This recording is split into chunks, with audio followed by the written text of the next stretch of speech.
CEO and the product architect of Tesla, angel investor, a disruptor. He's also a man who's had some very interesting things to say on the theme of this conference, on trust. He's described himself as being obsessed with truth. He believes in sunlight being the great disinfectant. Elon Musk, please do join me.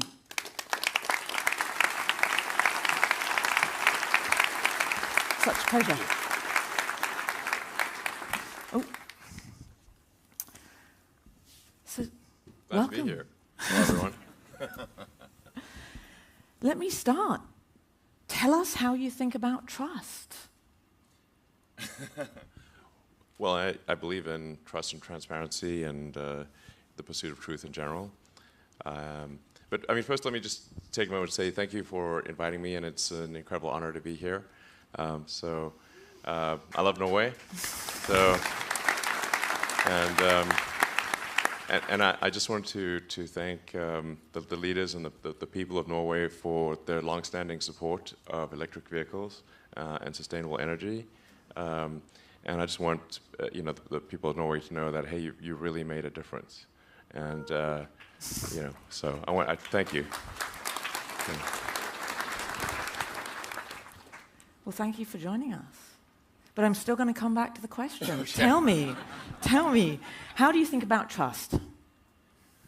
Well, I think there's, that's really quite a philosophical question. It is. And one could wax on at length about that. I guess, we're talking about Twitter. I was told that's the one topic I'm not to talk about, so I'm going to avoid it. No, they both start with a T, I suppose. Well, I mean, I do think that with respect to information, generally people want to know that the information that they're receiving is accurate, that it is representative of the full picture, and they want to be able to believe what they read and not feel that it's overly biased, or at least understand the nature of the bias. So I think one of the key things to trust is transparency, and for people to really know, if there's like a social media company or something, to understand what the algorithm is, so to open source the algorithm so people can look at it and critique it and it's not a black box. And then if there are any modifications done by people at that social media company, that they're clear and, again, transparent, and so it's not hidden. And I believe in the sort of free flow of ideas, and just generally erring on the side of free speech within the boundaries of the law. Within the boundaries of the law. It's a great place to start, isn't it? Yeah. Well, I think you can't go sort of beyond that without being arrested, I think. Yeah. Let's move on, shall we? You've been a great disruptor of technological models in energy and space. Where is the unexplored area for disruption? Well, I find the word disruption, I don't aim to disrupt for the sake of disrupting, It's more like there's thinking about what set of actions are most likely to lead to a better future. Mm-hmm. And so, in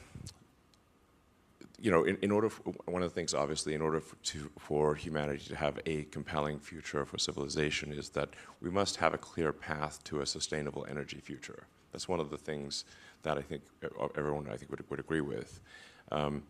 Now, I actually am not someone who would tend to sort of demonize oil and gas, to be clear. This is necessary right now, or civilization could not function. So I do think we actually need, and actually at this time, I think we actually need more oil and gas, not less. Mm-hmm.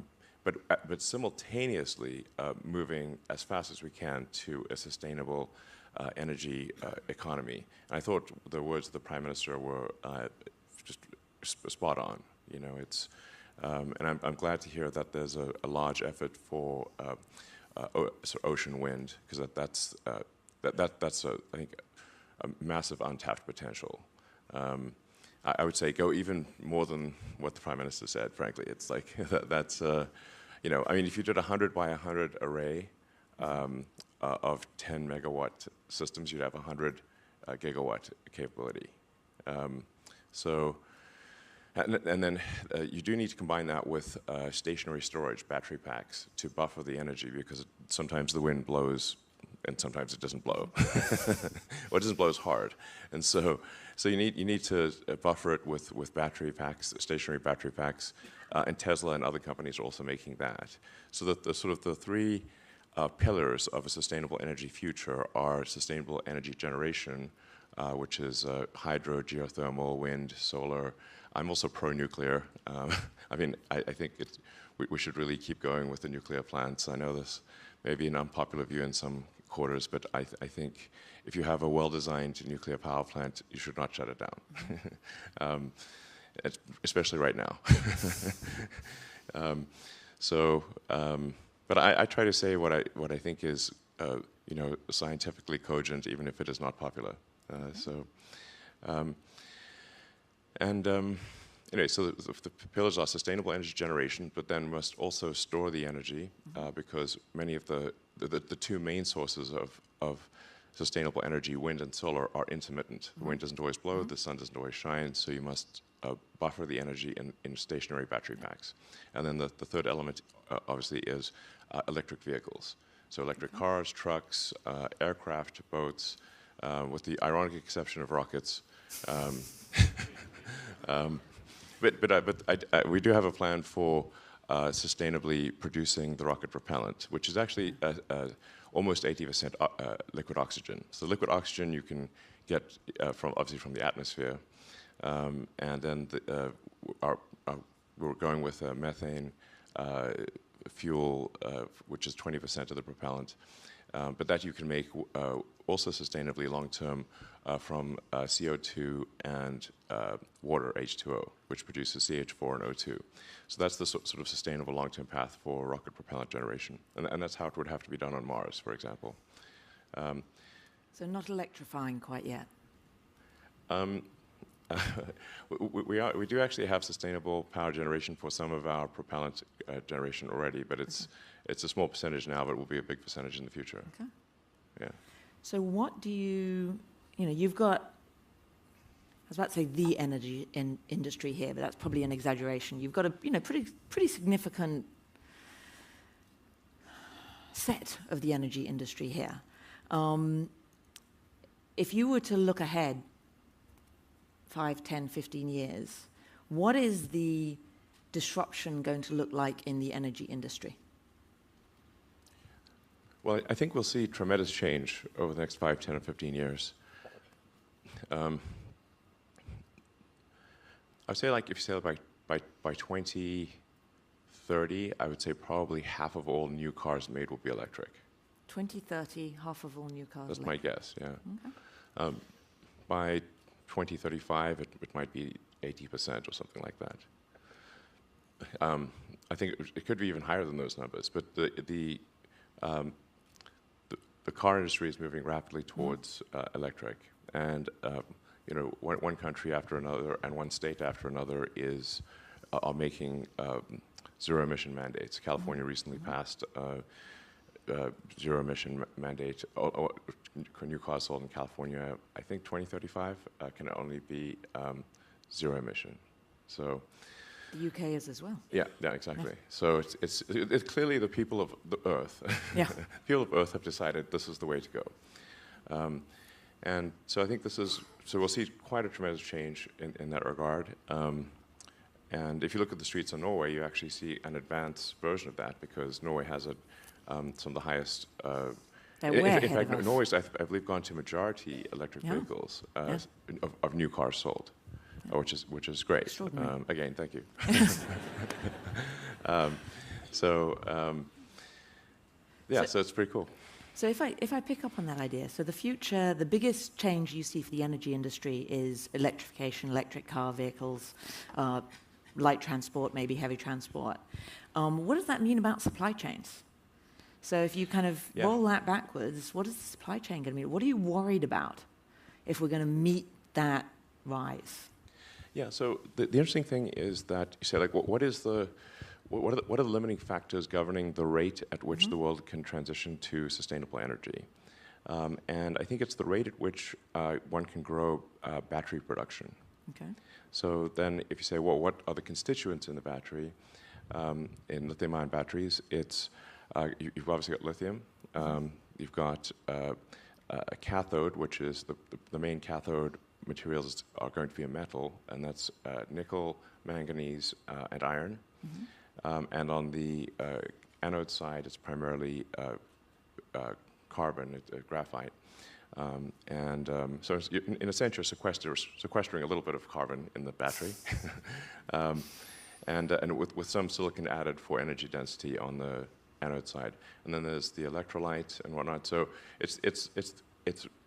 the main limitation is actually not that these metals are exceptionally rare, but that there's a tremendous amount of processing equipment to take the ore and turn it into battery-grade materials. Because the battery-grade anode and cathode have to be extremely pure in order for the battery to last for a long time. And so it's sort of processing of those elements. And I'm sort of writing this sort of master plan part 3, which is what are the steps needed to scale sustainable energy, and again, what are the limiting factors, and how can we potentially accelerate these? So hopefully finish that in a month or 2. So do you want to give us a preview? What are the gating functions, if you will, that we need to get over? What are the big steps? Well, the materials that I mentioned are really essential. So it's generation, it's processing. Yes, there's not a raw material constraint. So there's actually a tremendous amount of lithium. Lithium's almost everywhere. It's one of the most common elements on Earth. So is iron, and so is carbon. And then on the iron, you usually combine phosphorus, so it's iron phosphate. So that'll probably be the biggest chemistry that's used. So it's not so much the raw materials as it is converting the raw materials into the highly purified form that can be used in batteries. And so that's a tremendous amount of processing needs to happen for that. At the sort of scale that is currently comparable to the world oil and gas industry. So the scale is just tremendous. So this is all happening, and it's happening fast. It's just a question of what can we do to potentially accelerate that and make it go even faster. So it's all happening. It's just a question of when. And are you going to give us the answer to that? What can we do to accelerate it, to make it happen even faster, if we're going to be 50% new electric vehicles sold in 8 years, you said? I think that's actually where we're trending. Okay. Even if we just keep doing the things we're currently doing. Okay. Yeah. So it's pretty good. You don't see a limiting function at the moment. No, I don't see a limiting function. It's really just how many years will it take us, and what actions can we take to have it be faster? And it's going to be increasing the rate at which we can convert the ore into battery-grade materials. That will set the rate at which we can build electric vehicles and stationary battery packs to capture solar and wind. Okay. So this is all, basically what I'm saying is this is an optimistic and positive message. I'm not suggesting at all complacency, but just saying that things are moving in a good direction, but obviously if we can make them go even faster, that's better. And a lot of this happens in China, right? At the moment, today. So, yes. Yes. So you said last year that you thought trust in China would improve post-COVID. So do you think that's happened? Do you see China as an investment opportunity today? Well, Tesla is actually investing in production in China. So we have a large factory in Shanghai, and we are continuing to expand output and invest in that factory. But we're also investing in Europe with our factory just outside of Berlin, and in the US with our new factory just outside of Austin. Okay. So, and we hope to announce a location for another gigafactory perhaps later this year. So we're going as fast as we can. And I've always said that I would say, like, when you look at Tesla, the fundamental good that Tesla does, I think it's not measured by profit, but rather by how many years will Tesla have accelerated the transition to sustainable energy. This is how I think this one is should your look measure at. of success. Yes, yes, yes. And I think we have accelerated it to some degree already. You know, I think if it wasn't for Tesla, the car industry would have transitioned to EVs much later. So exponential curve or straight line? It is it is an exponential curve, yes. Okay. You know, you're making me use my chemistry and my maths, which I haven't done in a few decades. Most people don't know what an exponential curve means, but it's a... I think most people in this room... Maybe in this room, yes, yes. This room, they know, yeah? Yes, yeah, yes. Yeah, I thought so. What about a logarithmic curve? Now that's optimistic. Well, yeah. Can you do it? No, I think the things are improving exponentially with respect to sustainable energy. So, okay. But if we can make it go faster, all the better. So how do we go from exponential to logarithmic? Well, I think... Well, come on, you've thought about this. I know you've thought about this. Logarithmic is actually fast in the beginning but slow at the end. So I think we actually... what will actually happen is a transition from... it's following an S-curve. So you have an exponential increase, then linear, and then logarithmic. And that's basically how any transition, large industrial transition happens. I think I'm going to get off math now, because I could get into trouble. What's your approach to risk? How would you talk about that? I'm back to philosophy. I'm safer in philosophy. Well, I think... I don't sort of like, just arbitrarily seek risk. I think there's, some things are risky, but if the stakes are important enough, then you take the risk.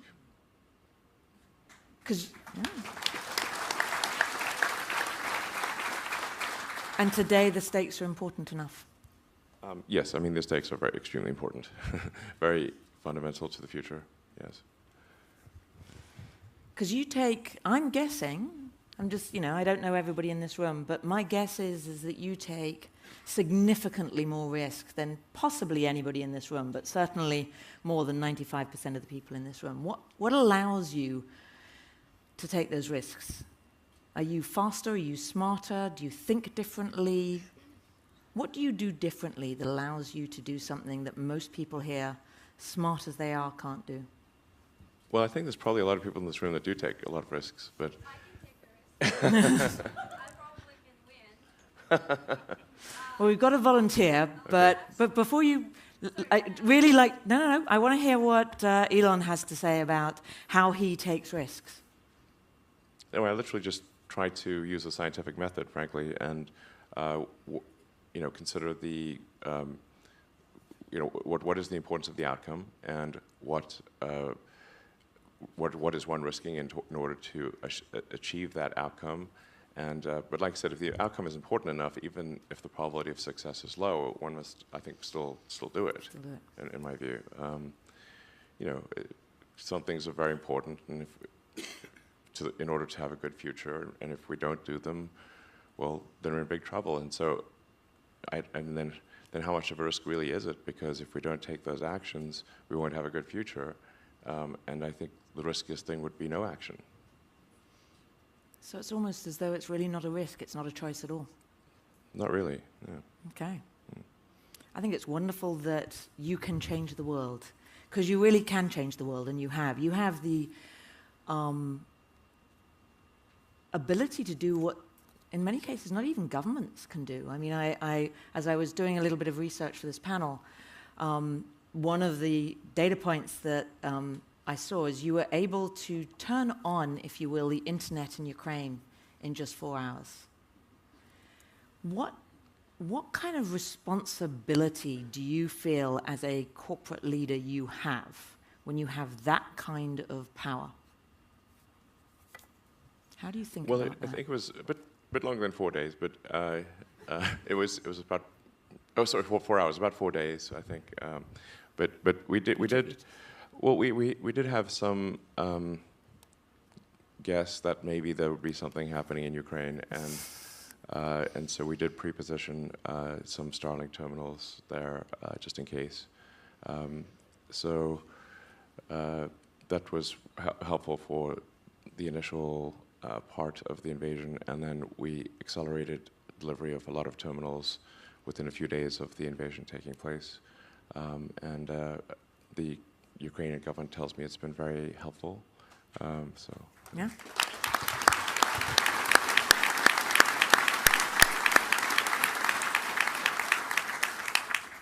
Forethought is the answer, perhaps. I mean, forethought and just moving quickly, decisively. Yeah, so I do hope some peace can be achieved in Ukraine and Russia. You know, that's you know, I do think some thought should be given to, you know, what's the end game there, and I think the end game will require some compromise on the part of both parties. Yeah. You've said that what you're solving at Tesla is an AI problem, not a transportation problem. And you talk about the next big disruption being AI.